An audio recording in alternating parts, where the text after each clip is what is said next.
wanted Angie Samota dead. An autopsy determined she'd also been sexually assaulted just before she was stabbed to death. Her friend Sheila. I find out she had been raped, and I can't think of anything else. It was overwhelming, emotionally. It was hard for Angie's friends to hear, but the rape did help law enforcement because they now had the perpetrator's DNA profile.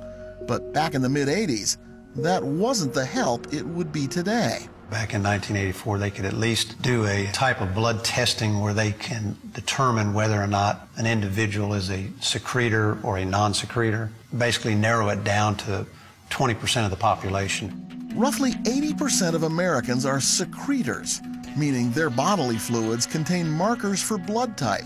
The other 20%, known as non-secretors, don't have those markers. The killer was a non-secretor. Correct. And that meant it couldn't be Lance, the ex-boyfriend.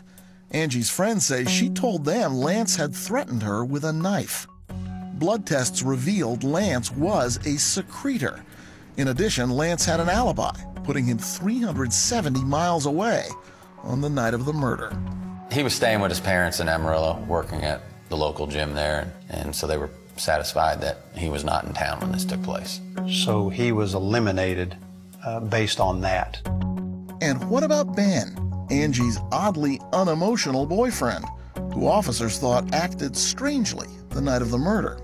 Did police check to see whether there were scratches or bruises on him? They checked that. They checked his vehicle. They checked his apartment for any type of blood, bloody clothes, anything like that. Nothing. Nothing. And tests showed Ben was also a secretor. Whoever had raped and killed Angie was not. So cross Ben off the list. Which leaves Russell. And he was a non-secretor, and so he could not be eliminated. His alibi was that he was home in bed, not exactly the strongest. There was no witness that could confirm where he was after he was dropped off by Angie and Anita. No one can confirm if he went to bed. No one can confirm where he was after that. Did he ever move off that story? Nope. No. And Russell said there was nothing romantic about the evening. It was just a night out for 3 young people. He continued to insist that he didn't have any feelings for Angie, that he didn't perceive that evening as a date, and that he wasn't romantically interested in her. Correct. And I get the feeling nobody believed that. No one did. A lot of things weren't adding up. Soon, police were questioning Angie's friend Anita about Russell Buchanan. Was there some specific thing they wanted to know about Russell? Did I think that he was romantically interested in Angie? Was the primary question. So I think they sort of were piecing together that we went out that night, that he had some romantic interest in her, and maybe she had rebuffed him, and since he lived within walking distance, that he had, that he had committed the crime. What Anita didn't know was that the day after the crime, Russell left town for about 24 hours. It seemed suspicious. When he returned, police paid him a visit. He told them he didn't know anything about Angie's murder, even though it was in the headlines and all over local news. It seemed hard to believe. Police saw both motive and opportunity. And while there was no witness placing Russell at the crime scene, there was also no one to back up his alibi. Angie's friend Sheila met with the lead detective, who laid out for her the police theory. Russell snapped is the word he used.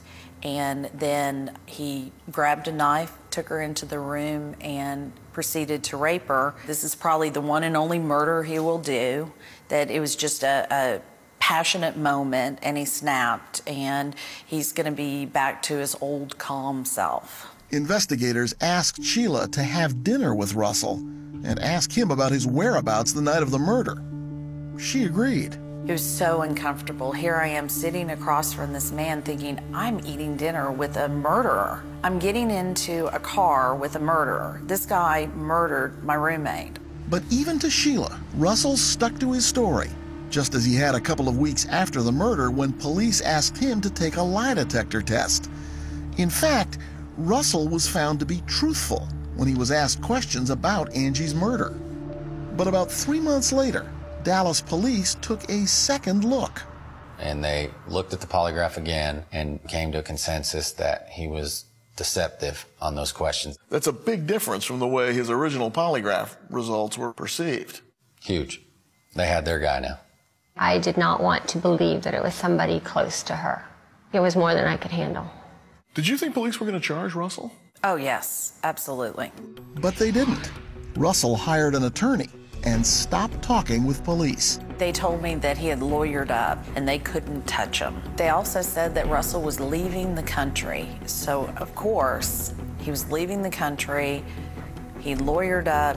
He is hiding. It's done. He's going to get away with murder. Not so fast. Russell Buchanan is about to tell us a story that will make you reevaluate everything you just heard. Coming up, Russell answers the tough questions. The police theory was that you attacked her, you had sex with her, and then you stabbed her to death.